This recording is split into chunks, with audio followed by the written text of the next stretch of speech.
ನಮಸ್ಕಾರ ಎಲ್ರಿಗೂ. ಇವತ್ತು ಮಸಾಲ ಕಾರ್ನ್ ಮಾಡೋದು ಹೇಗಂತ ಹೇಳ್ಕೊಡ್ತೀನಿ ಬನ್ನಿರಿ. ಕಾರ್ನ ನೀಟಾಗಿ ಬಿಟ್ಕೊಂಡು ಒಂದು ಕುದಿನ ಕುದಿಸ್ಬೇಕು. ಇದಕ್ಕೆ ನಾನು ಚೆನ್ನಾಗಿ ಕ್ಲೀನ್ ಮಾಡಿ ನೀರು ಹಾಕಿ ಮತ್ತು ಉಪ್ಪು ಹಾಕಿ ದೊಡ್ಡೂರಿನಲ್ಲೇ ಚೆನ್ನಾಗಿ ಬೇಯಿಸ್ತಾ ಇದ್ದೀನಿ. ಇದನ್ನು ಜೋರನೇ ಇಟ್ಕೊಬೇಕು ಊರಿನ. ಇದು ಈ ಕಡೆ ಕುದೀತಾ ಇದ್ದಂಗೆ ಇನ್ನೊಂದು ಕಡೆ ನಾನು ಒಗ್ಗರಣೆಗೆ ರೆಡಿ ಮಾಡ್ಕೊತಾ ಇದ್ದೀನಿ. 1 ಟೇಬಲ್ ಸ್ಪೂನಷ್ಟು ತುಪ್ಪನ ಹಾಕ್ಕೊಂಡಿದ್ದೀನಿ.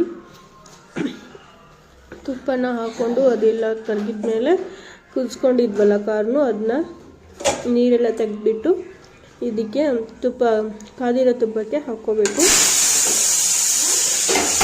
ಕಾದಿರೋ ತುಪ್ಪಕ್ಕೆ ನಾನು ಕುದಿಸಿರುವಂಥ ಕಾರ್ನ ಹಾಕ್ಕೊಂಡು ಚೆನ್ನಾಗಿ ಫ್ರೈ ಮಾಡ್ಕೊತಾ ಇದ್ದೀನಿ ತುಪ್ಪದಲ್ಲಿ. ಇದನ್ನು ಈ ರೀತಿ ಮಾಡಿಕೊಟ್ರೆ ಮಕ್ಕಳು ತುಂಬ ಇಷ್ಟಪಟ್ಟು ತಿಂತಿರ್ತಾರೆ.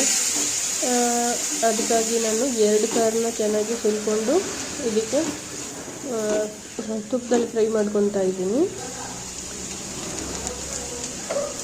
ನೋಡಿ ಘಮ ಬರ್ತೀವಿ. ಇದಕ್ಕೆ ಚಿಕ್ಕದಾಗಿ ಹೆಚ್ಚಿರುವಂಥ ಈರುಳ್ಳಿನ ಹಾಕ್ಕೊಂಡು ಫ್ರೈ ಮಾಡ್ಕೋಬೇಕು. ಹಸಿ ವಾಸನೆ ಹೋಗೋವರೆಗೂ ಚೆನ್ನಾಗಿ ಫ್ರೈ ಮಾಡ್ಕೋಬೇಕು. ಇದಕ್ಕೆ ಬೇಕಾಗಿರುವಂಥ ಇಂಗ್ರೀಡಿಯೆಂಟ್ಸ್ ಅಂದರೆ ಟೊಮೊಟೊ ಮತ್ತು ಉಪ್ಪು, ಖಾರ, ಮಸಾಲೆ, ಅರಿಶಿನ ಪುಡಿ. ಈ ರೀತಿ ನಿಮ್ಗೆ ಯಾವ್ದು ಬೇಕೋ ಎಲ್ಲನೂ ಸೇರಿಸ್ಕೊಂಡು ಚೆನ್ನಾಗಿ ಫ್ರೈ ಮಾಡ್ಕೊಳ್ಳಿ.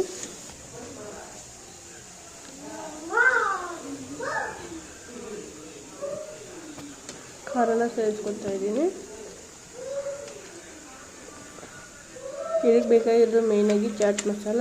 ಚಾಟ್ ಮಸಾಲಾನ ಹಾಕ್ಕೊತಾ ಇದ್ದೀನಿ. ಯಾಕಂದರೆ ಚಾಟ್ ಮಸಾಲ ಹಾಕ್ಕೊಂಡ್ರೆ ತುಂಬ ಟೇಸ್ಟಾಗಿರುತ್ತೆ ಅಂತ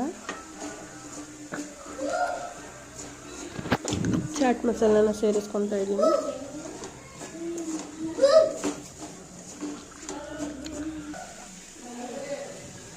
ರುಚಿಗೆ ತಕ್ಕಷ್ಟು ಉಪ್ಪು. ಚೆನ್ನಾಗಿ ಮಿಕ್ಸ್ ಆಗಬೇಕು. ಅಲ್ಲಿ ಗಂಟ ಕೈ ಆಡಿಸ್ತಾನೆ ಇರಬೇಕು. ಕೊನೆಯದಾಗಿ ನಾನು ಕೊತ್ತಂಬರಿನ ಸೇರಿಸ್ಕೊಂಡು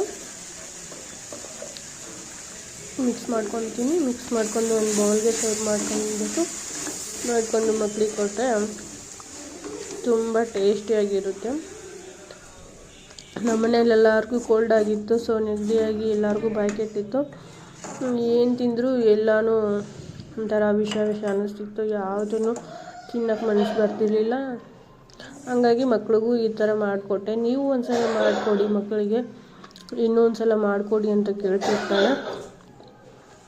ಅಪ್ಪು ತುಂಬ ಟೇಸ್ಟಿಯಾಗಿದೆ.